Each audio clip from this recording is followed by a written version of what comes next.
All right, guys, I am coming to check on my project. Y'all remember I laid this down not too long ago, and so now I'm starting to see grass blades pop up.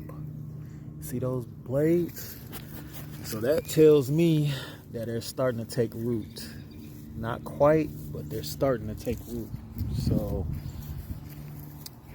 we're supposed to be getting some rain this weekend, so that'll help. But I definitely see some green grass blades popping up, so that is definitely a good sign.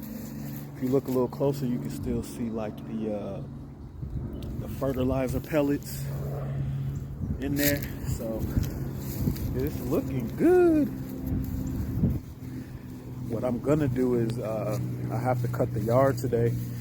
I'm gonna like shoot a little bit of my clippings over here on a pass, and that'll also help it out. But yeah, it's coming along good. Yes, sir.